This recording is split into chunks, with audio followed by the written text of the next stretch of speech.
Maria Johnson was 70 years old. She lived alone in a small wooden house at the edge of a quiet American town. The paint on the walls had faded, the roof leaked when it rained, and the old rocking chair on the porch creaked every evening. Her husband died in a car accident. She had only son, who had also left her alone. No daughters, no relatives, no caretaker. She had no one to share her grief, her sorrows. Her only hope was her beloved son. Every afternoon, Maria sat by the front door and looked down the empty road. She was waiting for her only son, David. Years ago, David left home to build a successful life in another city. At first, he called every week, then every month. Eventually, the calls stopped. Maria never complained. With whom she could complain? There were only broken walls, old broken material, dark room, and sorrows. Instead, she smiled whenever the neighbors asked about her. "My son is very busy," she would say.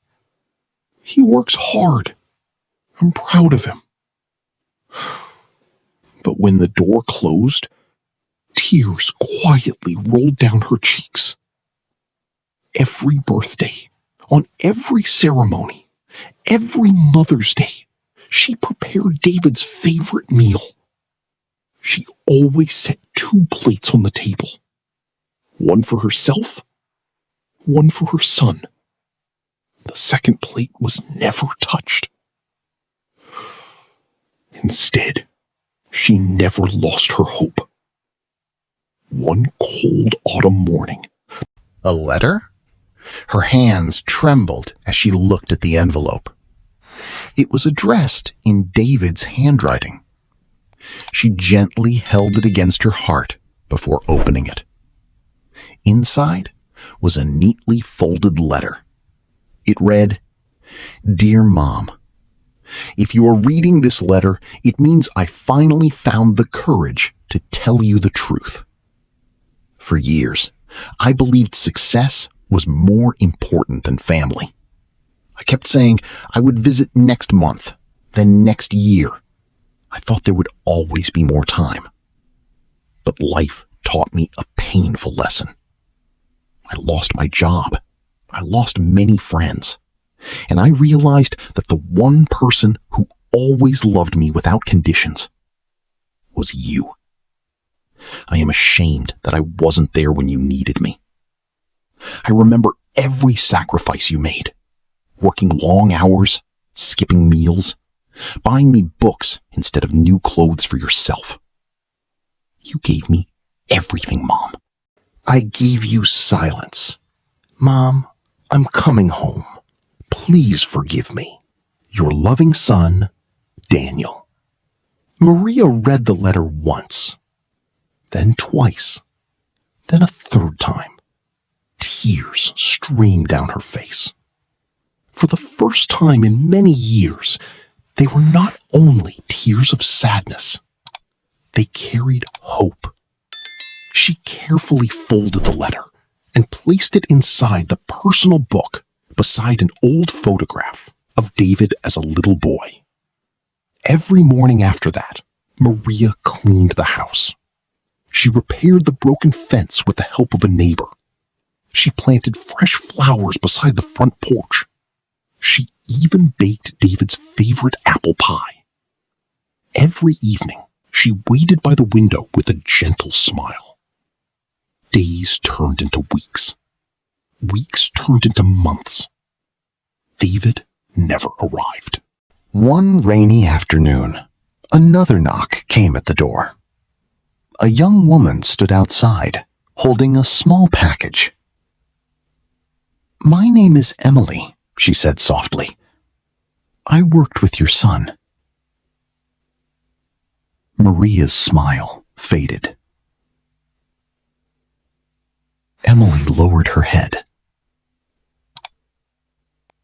David was writing that letter while he was receiving treatment in the hospital. Maria's hands began to shake. He became seriously ill, Emily continued. He wanted to come home more than anything. Emily paused before speaking again. Mom, every second this watch counted reminded me of you. I should have spent more of those seconds by your side. I love you forever. Maria held the watch close to her heart. She cried quietly, not because she hated her son, but because a mother's love never disappears. Even after disappointment, even after years of loneliness, even after goodbye. From that day on, but every evening, the setting sun filled the porch with warm, golden light. Maria would smile toward the sky, gently holding David's final letter. She knew that although her son was gone, his love had finally found its way home. Moral of the story: never be too busy for the people who love you. Success can wait, but time with your parents cannot. Tell them you love them today, because tomorrow is never promised. If you like this story, please like, subscribe, and share for more true stories.